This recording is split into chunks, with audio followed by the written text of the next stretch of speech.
we've got chefs that are coming through that say they're this, they say they're that, and they can't even do the basics, making basic white sauces, controlling your section, and they're demanding big money.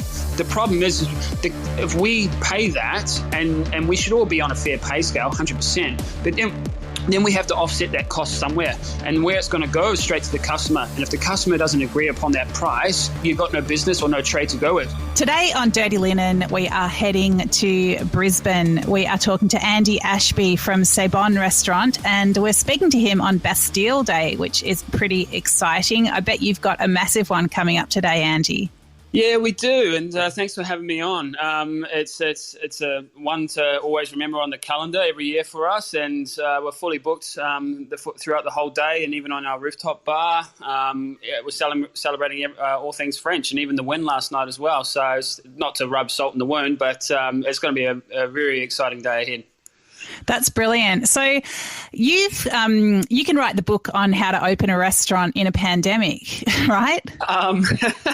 Well, we're not out of it yet. But yeah, look, where do I start? It's been a journey to literally purchase the business and get involved from February, just before we turned over that leaf and into the pandemic. It's extraordinary, but I'm a fighter, and so is my team, and there is a light at the end of the tunnel, and we just have the love for the industry and passionate people around us and customers that I believe enjoy what we do. So we're going to get through it.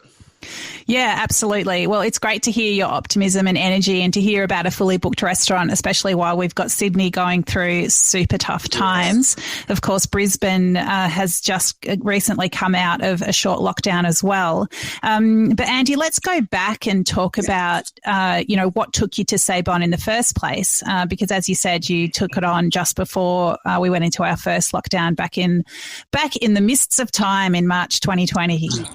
Yeah, absolutely. So I guess it's almost like a bit of a fairy tale love story. And it was the moment where I got invited to check out the new renovations and the new property here at C'est Bon from a friend of mine, a colleague working at C'est Bon at the time. And I feel the same way as I feel towards my my fiance, my wife to be, and she should back me on this one. It was a heart-stop moment. As soon as the door was unlocked and I got to walk through as a guest, I fell in love. I was like, this is an amazing, incredible heritage building. It's got so much potential. It's got character, charisma, and I could do so much with it. Whilst it wasn't my business and my journey, I didn't pursue anything from that. It was just on turn of events that the previous owners decided to depart the business in Christmas time. And through this close friend, she said, hey, look, C'est Bon's up for grabs. What do you want to do? Now, long story short, it's always a dream of a chef's, and I still think it is, to own something of your own, to express yourself through your own creativity and your personality and learn and grow. But the reality of the beast is it can come down to the financial side. It's hard. So I was working currently with the Ovlo Group at Salon de Co Inchkin property here in Brisbane. Finished up with them, and I took on this big, what I call a beast of a venue. Now, being just background of a chef, you got to try and change your whole mentality from being just a chef to be a director, to be a support person, to be customer relations, to have all these multiple hats on your shoulder to make the engine work. So it's been exciting, and then you throw COVID in the mix, and here we are today. So about 16, 17 months in, and I couldn't be happier. And it's one of those cases where I still like this morning, open the door, and I feel blessed and I feel honoured to be within this hospitality sector, but within this business. It's awesome. What do you love about it? I mean, what is it about it that lights you up? I think because we've got an open kitchen and we're very interactive with our guests, I think the smile on their faces, I mean, we can't see them at the moment because we're still wearing masks, but I feel it's the... You can feel it. Yeah, it's the energy. It's the passion and the desire to create and talk to producers, suppliers on a daily basis and network. And it's still got like when you finish work at the end of the day, we got adrenaline. Like I can't sleep for another hour after I finish because that adrenaline is pumping. Whether it's a good day or a bad day, it's the love of food and the passion that you have to ride the wave. So take us back, Andy. I mean, what was it that took you into the industry in the first place? Oh, so this steps way back in New Zealand, little old New Zealand. I had started chefing at a very young age, about 15. School wasn't for me as such, and I had started my apprenticeship over there and was working my way through the industry. And I just fell in love with cooking because I guess I couldn't sit still on a computer, and I love eating, and so I thought, okay, well, this could be for me. And the more you embark on the journey and you get into it, and you go through different restaurants and different scenes and sectors, the more you can discover and open up opportunities that lead to something bigger. So I fell in love with cooking right in the earlier days. My grandmother, from baking for the family to having to survive on my own and doing the whole flatting situation, and now running a restaurant. So it's a timeline matter of the love and affection for the hospitality that I've got. Those New Zealand baking traditions are so incredible. I've got a book of New Zealand baked goods, and there's so much heritage and tradition there, isn't there?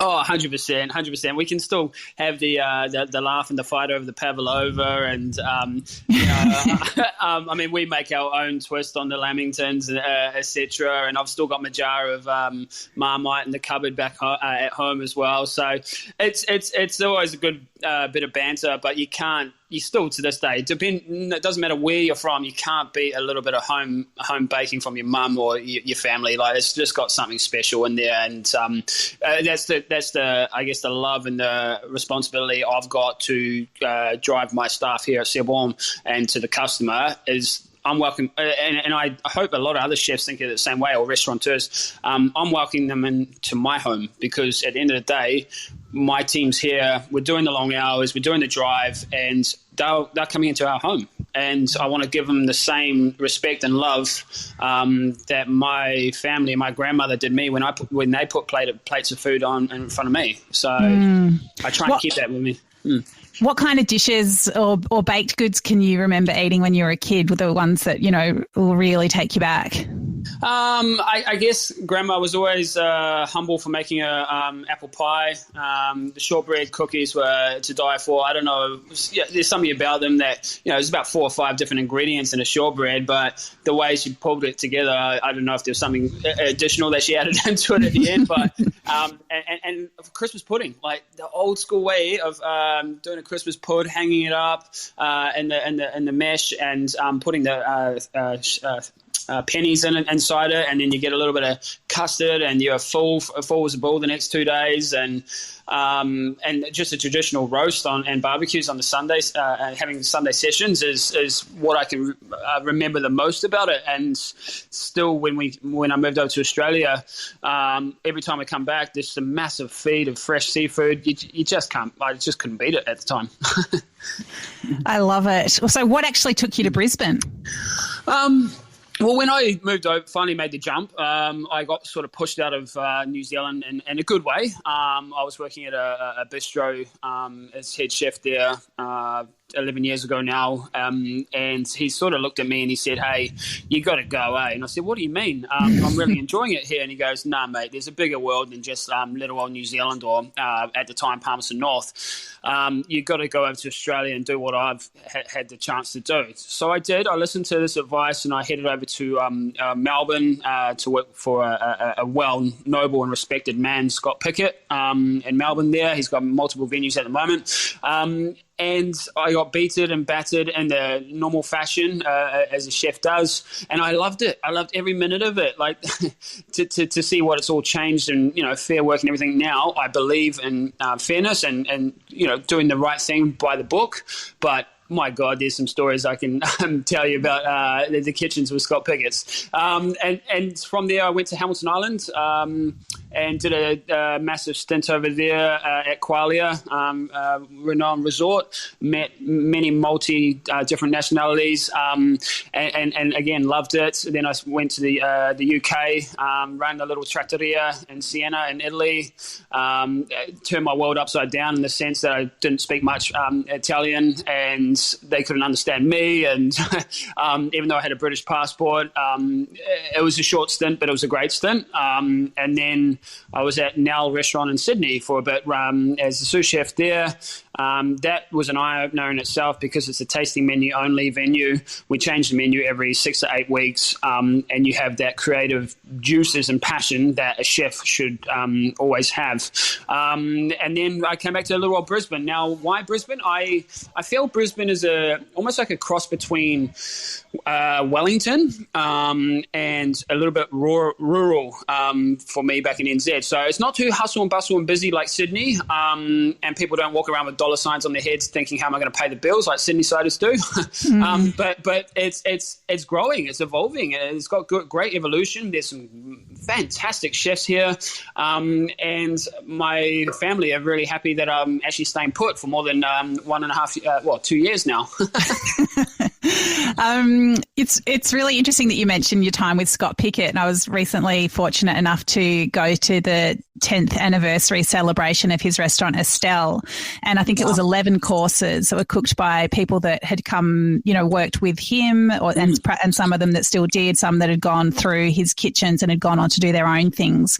And so many people, I mean, there's cooks all around the world that have worked with Scott. Yes.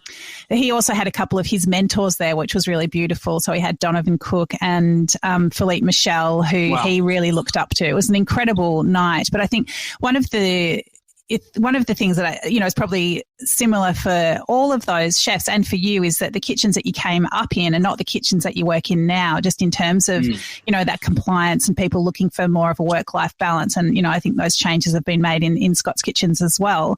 I mean, what do you think are the differences in that? I mean, yes, we all love work-life balance and there's associated mental health benefits, but what about the skills and the intensity and the end product? Like, how do you think it all shakes down, Andy? I think with the COVID is definitely put a lot of cobwebs around the hospitality sector at the moment, and still will for a long period of time. The whole fair work thing that's happening in the background there.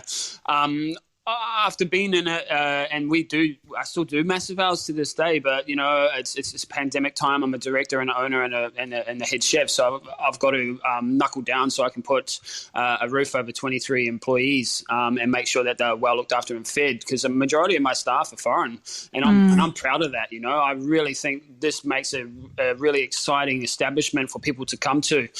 Being French, I have a good 70% of that is French people as well, which is great. Yes, they fight and argue all the time, but that's typical French sometimes. But in terms of the kitchen, the mentality has changed, and what you can and can't say, and what goes through there now is very PC, and everything. Some things are frowned upon, and behavioural roles. But in terms of skill level, we've got a big problem, and it needs to be ironed out, and there needs to be some ownership taken by whether it's state government or something. Someone needs to just go in there and almost do like an undercover boss scenario and check it out, because we've got chefs that are coming through that say they're this, they say they're that, and they can't even do the basics, making basic white sauces, controlling your section, and they're demanding big money. And the problem is, and I've seen it actually 2 days ago, a big article, these guys that are trying just to work in a pizzeria, and they're demanding 70 plus K a year. But the problem is if we pay that, and we should all be on a fair pay scale, 100%, but then we have to offset that cost somewhere, and where it's going to go is straight to the customer. And if the customer doesn't agree upon that price, it doesn't matter how good the place is or how good the product is. they're probably not going to pay it. And then you've got no business or no trade to go with. So we've got to find this happy medium. My chefs run on a 4-day operational week, 4 days on, 3 days off, and I believe in that strategy, and it does work. My business model at the moment is 7 a.m. to 11 p.m. Tuesday to Saturday, and then I do a half day myself because we've got a rooftop that's just recently been launched with good media around it called Ooh La La.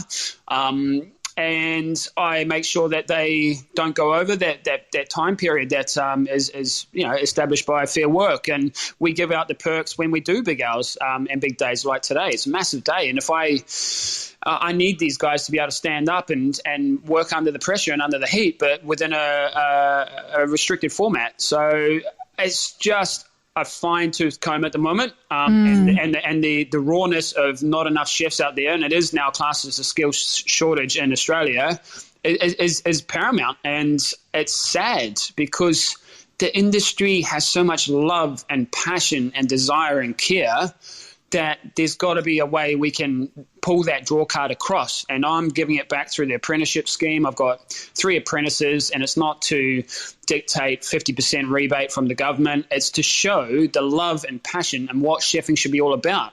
I drive my chefs over to producers, farmers. We went up and mushroom hunting the other week. We went to the crab farm and spoke to the family-owned crab business, Spanner Crab, directly in Mooloolaba.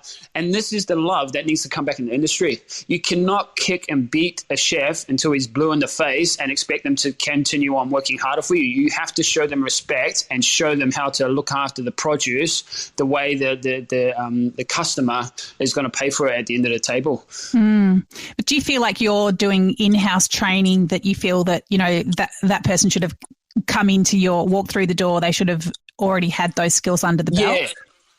Yeah, look, 100%. I think the apprenticeships scheme is still, hand on heart, one of the best. You're in the job, you're learning on the go, you're building respect, you're building your repertoire within the business, you're seeing things firsthand. Now, don't get me wrong, that some of these TAFE systems may work okay. I didn't experience it, so I don't want to fully comment too hard and try and rip it apart. But you got to be it's got to be a balance of both. You can't just go and put a chef underneath a book and then have the tutor up at the front of the class for, say, 20, 30 people doing a demonstration, and then he gets to only touch one part of that fish or whatever it may be. The hands-on approach and the mental pairing is always going to work better than just reading out of a book. Do you think that through this COVID period and the staff shortages that we all know about, that people have been, I suppose, inspired or forced or compelled to put more effort into retention of staff? Sorry, what was that? Do you feel like through this COVID period, just because there's such huge staff shortages, it's really hard to find staff, that the business owners have been forced to put more effort into retaining the staff that they do have? Correct, 100%. And there's only so much, unfortunately, whilst it's a pandemic, and we're not under the big umbrella of it being a group identity. So you're dead right. You got to take more ownership. You got to tell them, there is a light at the end of the rainbow. You got to put those incentives there for the staff to reach and want to grab at. You've got to show the love and treat your staff with respect and show them that you're a family. So we had to do that, and we will continue doing that until the industry kind of sorts itself out. So, Andy, I mean, you came from the hotel, you were employed there, you took on a business, there was a pandemic. Like, did you ever think, oh, goodness me, I wish I'd stayed as an employee? No, hand on heart, no.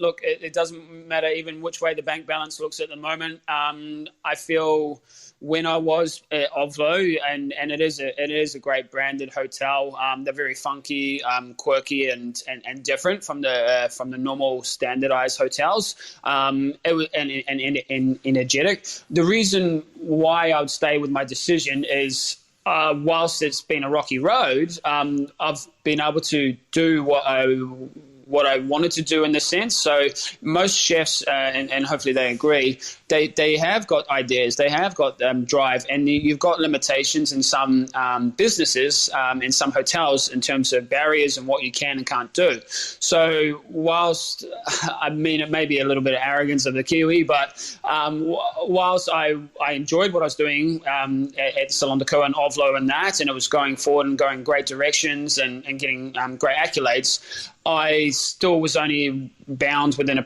parameter of what I wanted to reach with my skill level and what I wanted to showcase and who I am and what we could potentially reach. So by being able to have an expression of interest in Sebon, and then being able to, I guess, what the old school saying is put your money where your mouth is, has been extraordinary. And I can't stop doing it, to be honest. I guess one thing that you can take through from the hotel experience, and, tell me if I'm wrong, but hotels and hotel hospitality, food and beverage, it's great at having those multiple income streams, those various offerings. Is that something that you've been able to take through to Sebon? Yeah, absolutely. Exactly, from room service, what they were doing there, to the breakfast offering, to special events, corporates. It's streamlined over quite well here at Sebon. We have 5 different venue spaces at Sebon, and we've been able to diversify our offering through those skills that I've been able to take over from working at a resort on Hamilton Island to doing private dining functions at Salon de Co and Ovlo, to even back in the day working in a bakery, So I guess it just hones the offering that we were able to do here at Sebon. And whilst Sebon as a restaurant, it's a venue in itself, and we had to, when COVID came around, diversify how we operate that. So, for instance, we've had tango in our restaurant. So we stripped the restaurant out and we've had 60 tango dancers taken over. Wow. Amazing. We've had rock and roll and Latin American dancing on our rooftop. We've got stretch, sip and yoga sessions happening very soon. We've got fondue nights under the stars. We've had cheese tastings in our private wine cellar here, and we've got live music, and it's just the vibe of a place that we've been able to diversify and offer to anyone and anything, So nothing's off the cards when you come to Sebon, and that's what I think. I guess the restaurateur had to change in that whole approach. If I stayed just as a restaurant, and we do 100% fully, so truly focus on what we produce in the restaurant, but with the rest of the spaces, if I didn't diversify that, I wouldn't be probably sitting here having this chat to you today, to be honest. I mean, that sounds really fun for customers, but it also sounds really fun and inspiring and a constant learning environment for your staff. Well, absolutely. They just don't know what I'm going to do next, to be honest. And that's a really cool thing. We do out caterings on Sunday with a 5-course tasting menu at someone else's wine bar. And we're really building that network connection within Brisbane and collaborating and just enjoying what the industry has to offer.